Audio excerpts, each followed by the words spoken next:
Failing to prepare is preparing to fail. This is something that was said to me in Taekwondo when I was younger.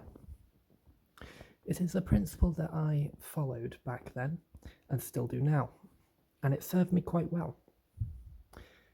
You see, when we were in Taekwondo, we had to learn the language for the moves that we were doing. However, I've always struggled to learn as quickly as everyone else. Therefore, I needed to prepare to succeed. And our instructor said this line, and it stuck with me forever since. Failing to prepare is preparing to fail. So I wanted to talk about this and how it's impacted me in the future. You see, I'm a big planner now, and I follow this structure throughout my life so that I can succeed. And without planning, I find myself stuck, basically. When it's time to perform, I don't perform as well. I get nervous, and I can't do as well as I would do if I had planned. And that is understandable, and I'm sure everyone understands why we prepare. So creating a plan. With me, creating a plan is a very important part of preparing. And there are a few key things when I'm creating a plan that I must include to succeed. The first being a time frame. You see, if I don't set a time frame, I don't have something that pushes me to complete this plan, because this plan has an infinite time frame, so I can go as slow as I want.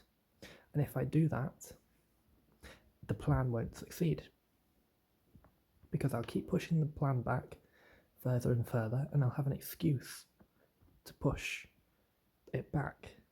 I'll have an excuse not to do it, and then it won't seem necessary in the future to continue. And that's why I'll fail with that time frame. So once I put a time frame in place, it needs to be thought out quite well. For example, I need to have a shorter time frame, a mid-term time frame, and a long-term time frame. The shorter time frame is there to instill confidence that I can actually achieve it.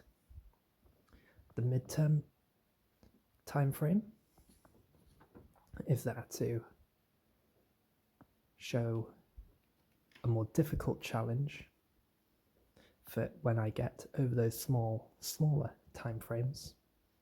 And these are relating to milestones in the plan, by the way. The mid-term time frame is like a larger stepping stone, and then the long-term time frame is the end goal.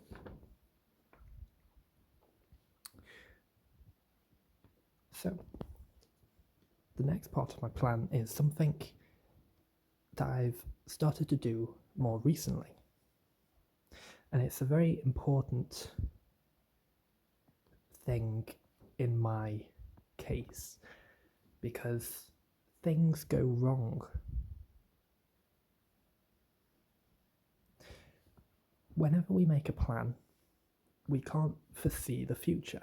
So when something goes wrong, it's unexpected. And if we don't foresee that coming, it can put us off. We can not feel as confident, and we might question our plan. And now that if we do expect something to go wrong or not to be foreseen, we can plan for the unexpected. An example of this, let's say if we are saving up for a big payment, for example a house. That's one of my goals. I want to save up for a house in the future. Houses cost a lot of money. It's a long-term goal, and I've got a time frame for that. However, something unexpected might happen, such as a large payment that I may need to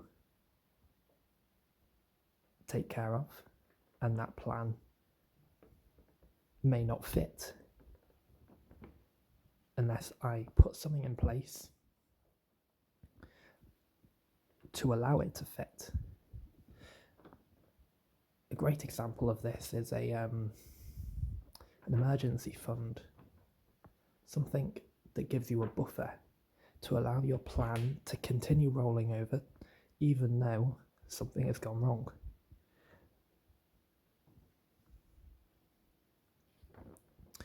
Furthermore, a plan can change. Something unexpected might happen, and it may not be negative. It could be a positive. It could be a increase in your payments. You could have a promotion at work. And while this may be a good thing, it will alter your plan. So having a plan that is malleable enough to allow you to change the steps easily is also important, in my opinion.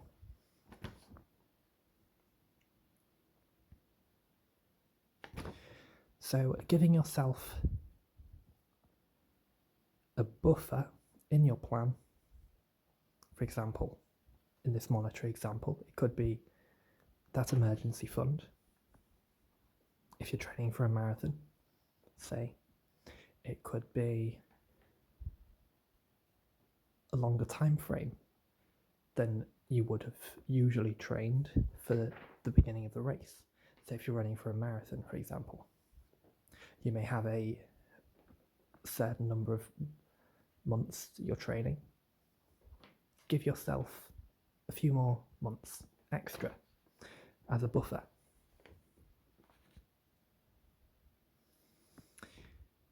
And all this is all well and good, and this plan may be thought out quite well.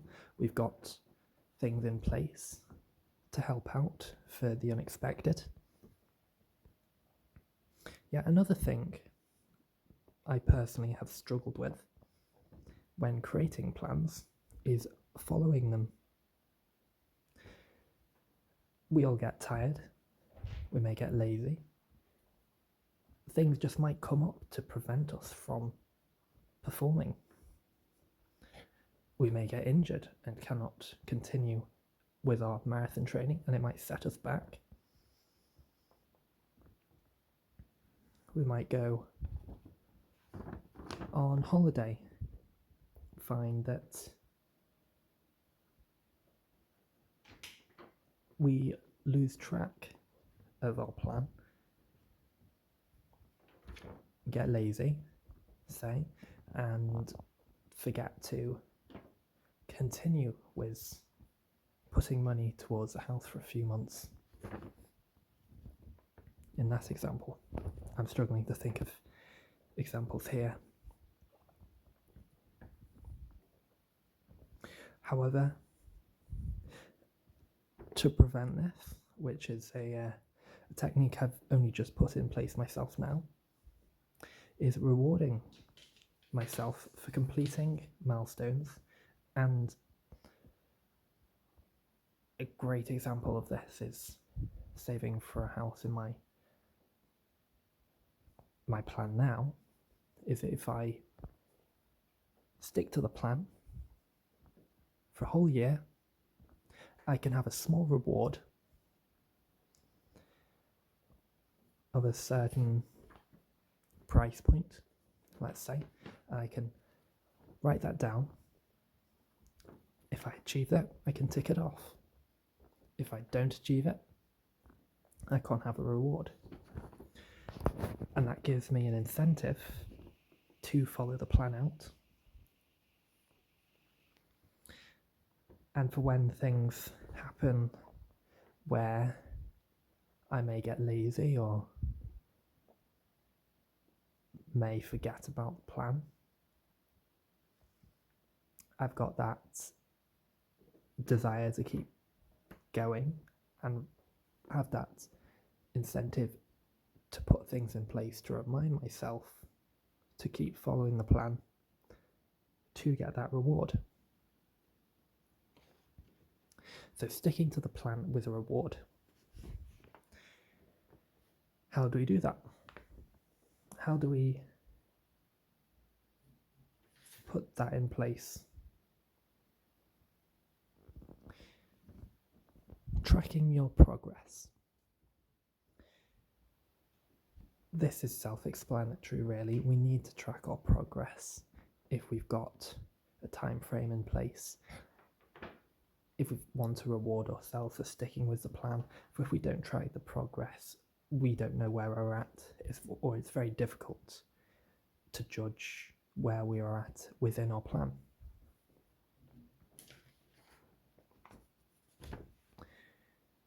So, creating a plan is very important,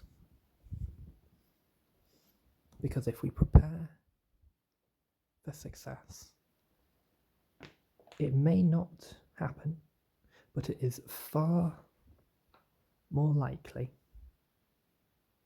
than if we prepare, than if we fail to prepare, because failing to prepare is preparing to fail. For if we prepare for success, it may not happen, but it's far more likely. So I'll go through these again. Creating a plan. Create one with a time frame. Expect things to go wrong.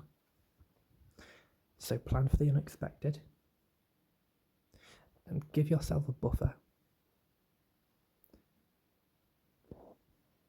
Reward yourself for sticking to the plan. And track your progress. This is a short podcast, but I've tried a slightly different way of recording this time. I've got a piece of paper that I've planned out what I'm going to say in small steps. Usually I would have like a main topic, a few points that I want to go through, and just talk over them throughout my head. This time I wrote down in a more structured way, so I've followed them in a more structured way. I think it's less personal in this way, I think. However, it has helped me stick to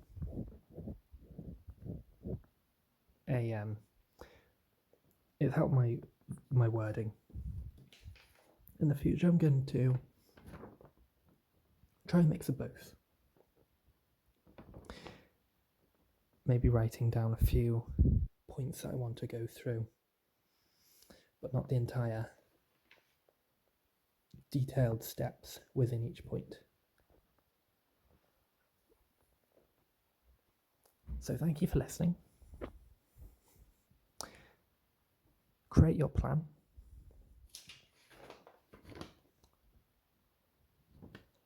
Have a time frame. Expect things to go wrong, so plan for what is unexpected. Give yourself a buffer. Reward yourself for sticking to the plan and track your progress. Have a great day.